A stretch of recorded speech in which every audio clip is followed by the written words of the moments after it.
Hello again, everyone. Steve Lennox, Lennox on Baseball. We recap day number 22 of the Major League Baseball regular season. Glad you're with us on this Friday as we enter the weekend. Plenty of series getting underway on this Friday around Major League Baseball later on tonight. Just a reminder as we open up available, and I should promote this more because with our YouTube channel, our Lennox on YouTube baseball channel, this is still new for me. Launched it years ago during COVID, and I've got a lot of what I think are great interviews that are available on the Lennox on Baseball YouTube channel. So I encourage you, appreciate the support, and I encourage you to go back and, if you're interested, take a look at those as well. You can also take a look at our most recent interview with author Eric Sherman. We talked with Eric earlier this week. That is available on our YouTube channel, also available in the Twitter or X on Lennox on Baseball as well, and our Facebook page. It's also there at Lennox on Baseball. But Eric Sherman's interview from earlier in the week, that is available on the YouTube channel and the other spots as well. We open up again recapping day number 22 of the Major League Baseball season, and we start with That's Baseball. So Jack Leiter did make his Major League debut. We'll get into that a little bit more with the numbers and stuff, but Leiter made his debut with the Texas Rangers on Thursday. Took a no decision, and the Rangers won the series finale in Detroit against the Tigers. Got roughed up a little bit, gave up 4 runs in the second inning. I like the fact that Leiter, and I'll touch on this, but he was throwing 97, just was not hitting his spots. Threw a 197-mile-an-hour fastball that Spencer Torkelson turned on in the 4th inning, and Torkelson, the exit velocity, I believe on the broadcast with Jason Benetti on the Tigers side, said that was the hardest ball off the bat of Spencer Torkelson this year. But understand, with Leiter, one bump in the road, Major League debut, nerves, you can say everything was probably involved with that. Not excuses, but just saying it's along those lines. So, with Leiter, I thought about this. With Leiter and Jackson Holliday, and Holliday right now through 7 games with the Baltimore Orioles, 20 years old, 1 for 25, 1 run batted in, 14 strikeouts. From a pitcher standpoint and a hitter standpoint, say the struggles do continue, and I'm just taking these 2 guys as examples right now. How long do you allow those struggles to go if they go into mid-May where you have to say, all right, we've got to send them back down? Again, way too early to hit any type of panic button. Think Darryl Strawberry, think Willie Mays, think of a lot of other highly touted baseball players that were elevated from AA or AAA to make their Major League debut, and they stumbled out of the gate.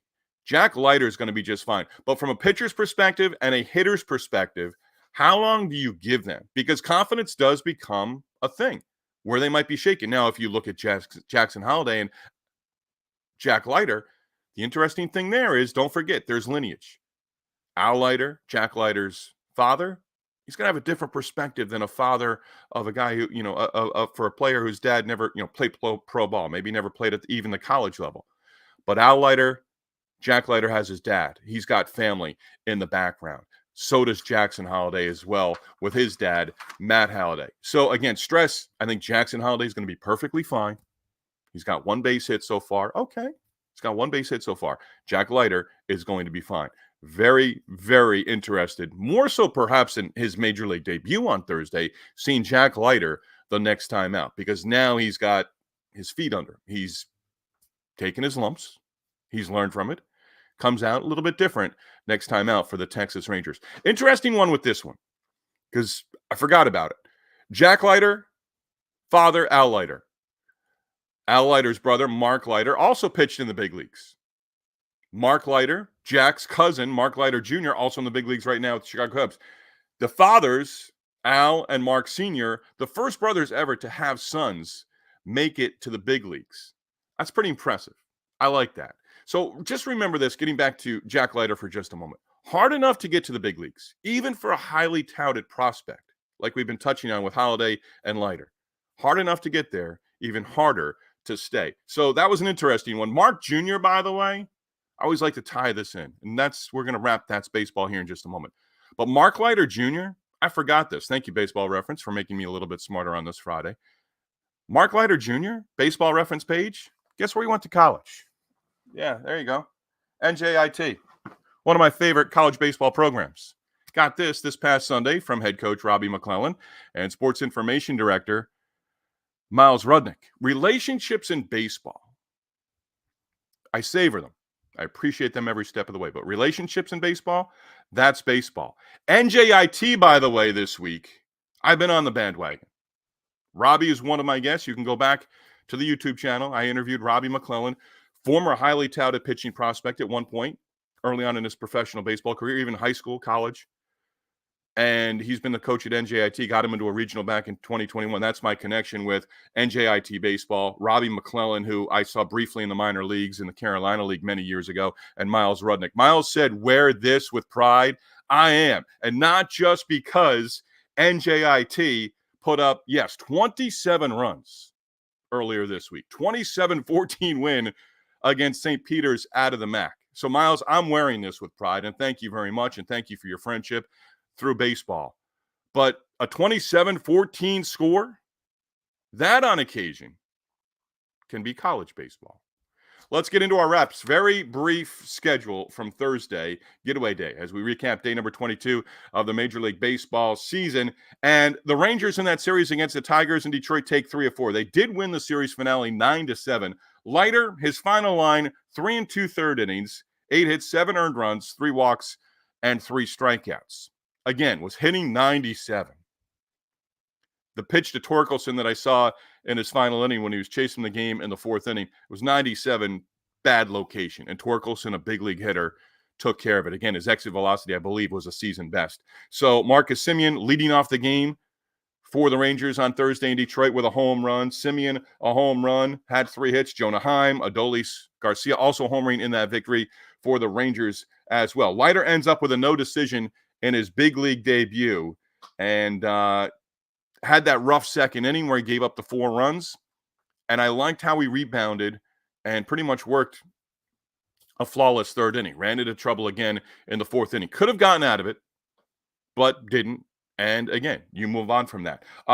Giants late last night in the Bay Area, 5-0 victory against the Arizona Diamondbacks. That's the first of a 4-game series this weekend between the Diamondbacks and the Giants. Logan Webb, terrific. 7 scoreless innings, retired 19 in a row at one point in the game. Diamondbacks against Webb and the bullpen for the Giants just managing 3 singles total.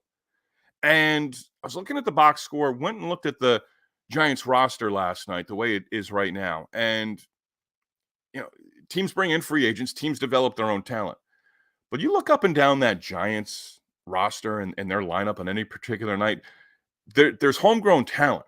Patrick Bailey behind the plate, Mike Yastrzemski, but so many guys have been brought in on, Conforto, Michael Conforto, Wilmer Flores are guys that you think of. Chapman came in late in the, Chapman is a big sign, and so they've thrown money at players, but they've also gone out and hit on some of these guys where they're contributing to the big league club. So the Giants, again, teams bring in free agents, but their roster is an interesting blend of guys that they brought in, guys that they have not developed, and they've had to fill out rosters and, a lineup every day during the course of a season as well. So just find that very interesting, the way that is put together for the Giants and their roster.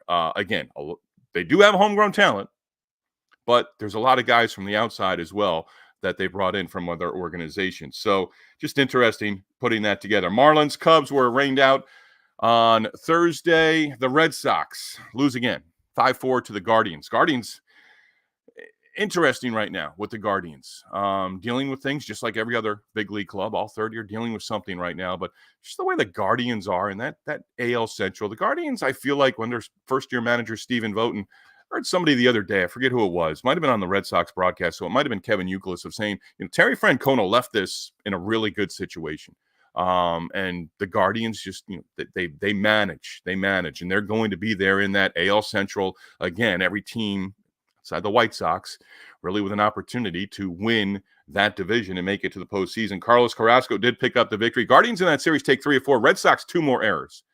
And with the shortened schedule, a little bit more opinion with this segment for us, recapping day number 22 of the Major League Baseball season. But 20 errors in 20 games. How do you expect it to get better at the big league level if you're a team defensively? You don't take infield the way you used to. You see manager Ron Washington, previous years, working drills with his infielders. Still does it as the manager of the Angels. But are other teams doing that? You don't take infield the way you used to. Batting practice breaks down. Teams come out, take 15 minutes of infield. They don't even do it at the minor league level the way they used to. And guys are getting to the big leagues, and they're expected to do it defensively. And I think of the Moneyball, the movie Moneyball, pardon me. And Brad Pitt's character saying, he hasn't done it in the minor leagues, but we're expecting that they're going to get it done in the big leagues. And I'm really thinking about that defensively. And I said it when Trevor Story went down. Whatever the Red Sox are going to do, they need to be strong up the middle at second and short defensively. And 20 errors in 20 games, that's not going to improve anytime soon. Rays 2-1 victory against the Angels. Mike Trout was kept in the yard. They split the 4-game series. The Rays, both runs in the first inning. Ahmed Rosario.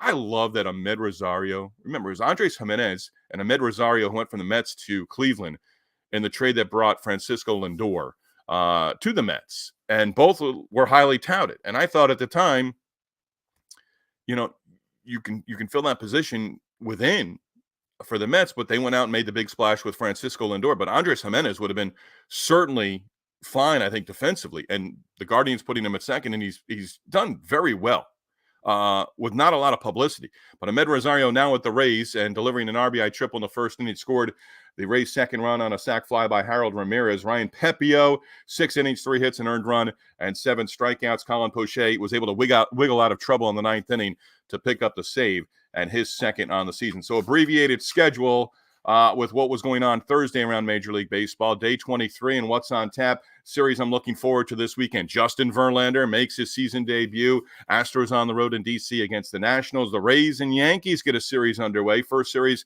of the season between those two AL East rivals. And the Yankees enter, coming off a series in Toronto where they dropped 2 of 3 against the Blue Jays. And now the Yankees have, on this homestand, they have 3 with Tampa Bay and then 4 more with Oakland after the Rays series wraps up on Sunday. And then I think a really neat series this weekend. It'll be their second of the season. Orioles, who have won 4 in a row in Kansas City against the Royals. Just look at how much young talent is on both of those rosters. So I'm looking forward to seeing how that series plays out as well. The Mets and Dodgers get underway tonight. Manaea in game 1 against Yamamoto. So that's going to be a series that I also have my eye on, as well as the Mets are now 2 games over 500 for the first time this season. That's a wrap on day number 22 with our recaps of the Major League Baseball season. Sugar's Random Thoughts brought to you by the Yellow Rose of Talbot Bed and Breakfast in Easton, Maryland, run by my sister Tammy and my brother-in-law Kenneth. If you are considering a stay, you're looking for a getaway, if you're on the East Coast, and even if you're in the Midwest and you're going to be on the East Coast at some point, spring, summer, fall, you're considering the beautiful Maryland Eastern Shore, that's not hyperbole, please consider the Yellow Rose of Talbot Bed and Breakfast in Easton, Maryland. Again, you can tell my sister and my brother-in-law that I sent you their way. Florida's Jack Caglione. If you don't know that name, you might want to familiarize yourself with the guy they're dubbing the collegiate Shohei Ohtani. Caglione off the mound for the Florida Gators. Caglione hitting bombs, and I mean absolute bombs for the Gators. I believe a home run earlier this week went well over 500 feet. And on Thursday night, Florida in action, and Caglione homered in his 8th straight game. Again, Jack Caglione's probably going to be, he might be 1-1 in the upcoming draft, but he's certainly going to be a top 5 guy. You're looking at projections and draft projections now. Caglione's name is in that top 5 as well. True confession, and I bet you I'm not alone on this. Okay? True confession right here. Sugar's Random Thoughts. I play baseball references, Immaculate Grid, twice a day. I learned that early on. I can do it on my computer. I can do it on my phone. I do it twice a day. But see if you agree with me here. See if you're like me in this instance. I cheat. Okay? I cheat. You can judge me if you want. I cheat. Not all the time. But I do cheat at Baseball References Immaculate Grid. I wanted to get that out there for everybody. And finally, Leiter makes his debut. Jackson Holliday's made his debut. Paul Skeens, he's coming. He's coming. And I thought to myself last night, saw some of his highlights from his, I think what was his latest outing. And Skeens, I'm wondering as he's getting closer to his big league debut with the Pirates, and I do believe it probably comes before Memorial Day and maybe sooner, fingers crossed. I wonder if there's going to be as much hype around Paul Skeens and his big league debut with the Pirates, which, again, I think is not that far off. Wonder if it's going to be as hyped as much as when Steven Strasburg made his Washington debut all those years ago. Of course, Steven Strasburg recently retiring from Major League Baseball and the Washington Nationals. That's a wrap on day number 22 of our Major League Baseball season. Always, again, a reminder, our YouTube channel at Lennox on Baseball is up. Our previous interviews from when we started this originally back in 2020, now we're back, and hopefully we're back for the long haul as well. Those interviews are available on our YouTube channel, also our Facebook page as well at Lennox on Baseball. Remember this, okay? Baseball's a simple game. Baseball's a simple game. You catch the ball, you hit the ball, you throw the ball. Got it?